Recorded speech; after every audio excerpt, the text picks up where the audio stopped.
देखो अपने पास टॉपिक है कोऑर्डिनेट कंपाउंड, और इस कोऑर्डिनेट कंपाउंड में सबसे जो हम पढ़ते हैं वो कोऑर्डिनेट बॉन्ड पढ़ते हैं कि जब कभी भी यदि मेटल और लिगेंड के बीच कोऑर्डिनेट बॉन्ड बनेगा, यदि कोऑर्डिनेट बॉन्ड बनेगा तब तो उसे कोऑर्डिनेट कंपाउंड बोलेंगे, अगर नहीं बना उसे कोऑर्डिनेट कंपाउंड नहीं कह सकते। सबसे पहले हमको यही ध्यान देना पड़ेगा, किसी भी कंपाउंड में यदि कोऑर्डिनेट बॉन्ड बनेगा तो हम उसे कोऑर्डिनेट कंपाउंड कहेंगे, यदि नहीं बना तो नहीं कहेंगे। इस चैप्टर के जो फादर हैं उनका नाम है वर्नर, उनके बोलते हैं अल्फ्रेड वर्नर। अब देखो कोई भी कंपाउंड, अब ये समझ गए कोऑर्डिनेट कंपाउंड हम उसे बोलेंगे जहां पे मेटल, ये मान लो कोई मेटल है और ये मान लो कोई लिगेंड है, तो मेटल और लिगेंड के बीच कोऑर्डिनेट बॉन्ड बनेगा तो उसे क्या बोलेंगे? Coordinate compound. अब देखो अगर कोई भी कंपाउंड, हम एक चैप्टर पढ़े होंगे केमिकल बॉन्डिंग, वहां पे हम पढ़ते थे कि लीनियर होगा या ट्रायंगल प्लेनर होता होगा, टेट्राहेड्रल, ट्राइगोनल, बाइपिरामिडल, ऑक्टाहेड्रल, फिर पेंटागोनल, बाइपिरामिडल। उसी प्रकार यहाँ भी जो कंपाउंड होंगे वो या तो लीनियर हो सकते हैं या फिर टेट्राहेड्रल, स्क्वायर प्लेनर या ऑक्टाहेड्रल। मेनली हम यहाँ पे 4 का नाम पढ़ेंगे, सिर्फ 4 या 5 का।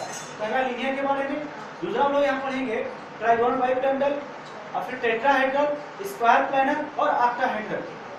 फिर देखो यहाँ पे और हमें क्या पढ़ना होता है, यहाँ पे नॉर्मल साल्ट और कॉम्प्लेक्स साल्ट। नॉर्मल साल्ट वो होता है क्या होता है, जो भी एसिडिटी लॉस कर दे एक्वस सॉल्यूशन, और कॉम्प्लेक्स साल्ट जो भी एसिडिटी को मेंटेन रखे एक्वस सॉल्यूशन। देखो मान लो ये कॉपर सल्फेट है, अब हम क्या इसका रिएक्शंस करा रहे हैं वाटर से, तो मान लो ये बना लिया CuSO4 that 5H2। तो यहाँ पे क्या होता है, ये कॉपर सल्फेट था, अगर यहाँ पे देखो तो इसको वाटर में डिसॉल्व करोगे, वाटर में ये कॉपर प्लस में टूट जाएगा और SO4 -2 में टूट जाएगा। बोलो भाई, और दोनों से वाटर है ये टूटेगा H प्लस और OH माइनस में। अब देखो होगा क्या, मान लो कि अगर देखो दूसरा तरीका देखो, मान लो प्लस वाला है, अगर इससे मान लो अटैच हो गया और ये मान लो अगर इससे अटैच हो गया, तो देखो ये क्या बनाएगा भाई, ये कॉपर हाइड्रोक्साइड बना लेगा, CuOH प्लस H2SO4 बनेगा। देखो यहाँ पे अब इसी एग्जांपल को यहाँ पे देखो, यहाँ पे जब था ये तो कॉपर डिसॉल्व हो गया, तो वाटर डिसॉल्व करने पे ब्रेक हो गया। अगर इस फॉर्म में ब्रेक होता है इसे हम कोऑर्डिनेट कंपाउंड बोल सकते हैं। हाँ। सोच बताओ, अगर यदि हमारा यही कॉपर जो है यहाँ पे ये वाटर से अगर इस तरह से रिएक्शन कर रहा है, ये बना रहा हो, और एक एग्जांपल में ये बना रहा हो, मान लो ये A है और ये B है, ना हम इसे क्या बोलेंगे? इसे कोऑर्डिनेट बॉन्ड नहीं इसमें बनेगा, कोवेलेंट बॉन्ड बनेगा इसके बीच। इसे क्या बोलेंगे? यानी कि इक्विलिब्रियम पढ़े हो, इसे क्या बोलते हैं? मतलब क्या बोलते हैं, क्या बोलते हैं वही तो हमें नहीं पता। जैसे देखो ये ऑप्शन A है, ये B है, तो यहाँ भी वाटर था और उसी एग्जांपल में कॉपर, फिर दोबारा ये मान लो क्वेश्चन 1 हो गया, ये क्वेश्चन 2 हो गया, ऐसे छोड़ो। देखो दोबारा मैंने उसी कॉपर जिस तोड़ दिया कॉपर +2 फॉर्म में, सल्फेट -2 में, अब इसका वाटर से अटैक करा रहे तो ये इस तरह से करके ये बन रहा और यहाँ कराने को ये बन रहा, तो इसे क्या बोलेंगे? इसे क्या बोलेंगे? इसे क्या बोलेंगे? इसे क्या बोलेंगे? बोलो। देखो यहाँ पे वाटर के साथ ये अटैक हो रहा है, मतलब इसमें वाटर ऐड हो रहा है, इसे हम बोलते हैं हाइड्रेशन। आप पानी पीने में पढ़ोगे हाइड्रेशन, और यहाँ पे देखो वाटर टूट रहा है, ये टूट रहा है, इसे बोलेंगे हाइड्रोलाइसिस। क्योंकि वाटर लॉस हो रहा है ना भाई, यहाँ पे देखो टूट गया ना वाटर, तो अगर टूटेगा तो हाइड्रोलाइसिस, और अगर जुड़ेगा तो हाइड्रेशन। तो देखो यहाँ पे जो होगा तुम्हारा इसमें कोऑर्डिनेट बॉन्ड बनेगा, कॉपर सल्फेट इसमें बनेगा, कोऑर्डिनेट बनेगा, कोवेलेंट बनेगा और आयनिक बॉन्ड बनेगा, तीनों तरह का बॉन्ड बनता है, लेकिन इसमें नहीं बनेगा। तो देखो ये तुम्हारा कोऑर्डिनेट कंपाउंड है, ये कोऑर्डिनेट कंपाउंड नहीं है। फिर देखो अब यहाँ पे एक होता है नॉर्मल साल्ट और एक होता है कॉम्प्लेक्स साल्ट। तो नॉर्मल साल्ट क्या होता है? जो भी आयनिक लॉस कर दे एक्वस सॉल्यूशन, जैसे कि NaCl हो गया, वो आयंस होते हैं, मतलब जो इसलिए आयनाइजेबल होते हैं, उससे हो जाता है एक्वस सॉल्यूशन, और कॉम्प्लेक्स सॉल्यूशन अपना वो मेंटेन रखते हैं। देखो एक पॉइंट ये होता है यदि नॉर्मल साल्ट होगा तो अपने आयनों में चेंज हो जाएगा, और यदि चेंज हो जाएगा, देखो हर आयन का अपना एक पार्टिकुलर टेस्ट होता है भाई, कोई भी आयन होगा उसे पार्टिकुलर टेस्ट होता है। यदि नॉर्मल साल्ट होगा तो अपने आयनों में एक्सचेंज हो जाएगा, और जब आयनों में एक्सचेंज हो जाएगा तो एक पार्टिकुलर टेस्ट मिलेगा। लेकिन कॉम्प्लेक्स में क्या होता है कि इसमें जो भी कंपाउंड है वो अपने हर आयनों में एक्सचेंज नहीं होता है, सिर्फ कुछ ब्रेक होता है, कुछ ब्रेक नहीं होता है। हमें कुछ आयन का टेस्ट मिलेगा, कुछ का टेस्ट नहीं मिलता है। तो यहाँ पे इसमें डिफरेंस होता है। नॉर्मल साल्ट होता है, इसमें जितने भी आयन होंगे वो अपना टेस्ट दे देंगे, लेकिन कॉम्प्लेक्स में हर आयन अपना टेस्ट नहीं देता है। तो इसमें ये बोलते हैं कि जो नॉर्मल साल्ट होगा वो अपनी स्टेबिलिटी को वाटर में लूज कर देता है, मेंटेन नहीं रख पाता है। जो कॉम्प्लेक्स होगा वो अपनी स्टेबिलिटी को मेंटेन करे। यही डिफरेंस होता है। नॉर्मल जो होगा अपने स्टेबिलिटी को एक्वस सॉल्यूशन में लूज कर देता है। तो इससे क्या होगा, ये स्टेबल कम होता है नॉर्मल साल्ट, और ये स्टेबल ज्यादा होता है। इस बार हमें आप पढ़े थे इसके टॉपिक में, देखो वार्नर थ्योरी एक होता है जो प्राइमरी वैलेंसी, सेकेंडरी वैलेंसी, फिर देखो ऑक्सीजन नंबर, कोऑर्डिनेशन नंबर, ये सब हुआ था।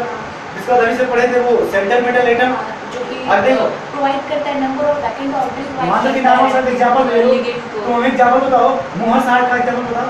क्या मोहर साल्ट का एग्जांपल बताओ? FeSO4 वो बोलो। FeSO4 Al2 Al2.6H2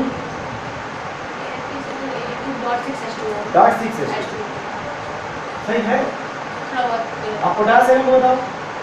उसका पूरा एम्पायरिकल फॉर्मूला तो K2SO4 potassium K2SO4 Al2 SO4 का साइज .24H2। अब बताओ, इसे हम पोटासियम बोलते हैं, ऐसे हम क्या बोलते हैं? मोहर साल्ट। आप सोच के बताओ कि मोहर साल्ट में और पोटास में दोनों में एल्युमिनियम होता है। तो देखो यहाँ पे क्या बोलेंगे कि अगर इसको हम वाटर में डिसॉल्व करेंगे, ये अपने आयनों में ब्रेक होगा, आयरन टूटेगा +2 फॉर्म में, सल्फेट टूटेगा -2 में, एल्युमिनियम टूटेगा 2Al+3 में। इसको करोगे ये टूट जाएगा K+ में, SO4 -2 2Al+3 और SO4 फिर अपने +3 में। ठीक है। अब देखो मोहर साल्ट का जो फार्मूला होता है उसको हम ऐसे लिखते हैं, हाँ तो साल्ट में ऐसे लिखते हैं F3SO4 NH4 SO4.6H2। अच्छा शॉर्टकट में, सॉरी Al2 नहीं होता है, उसमें अमोनियम होता है। हाँ ये Al2 नहीं होता है, Al2 नहीं होता है, सब अमोनियम होता है। तो इसे ब्रेक करोगे तो +2 में टूटेगा, ये -2 टूटेगा, ये अमोनियम आयन में टूटेगा, और ये सल्फेट में टूटेगा। तो हमने क्या बोला कि जो नॉर्मल साल्ट होगा उसमें हर आयन अपना टेस्ट दे देगा, अपने आयनों में टूट जाएगा तो अपना टेस्ट दे देगा। लेकिन ये ही एग्जांपल अगर ऐसे ले लें, दूसरा एग्जांपल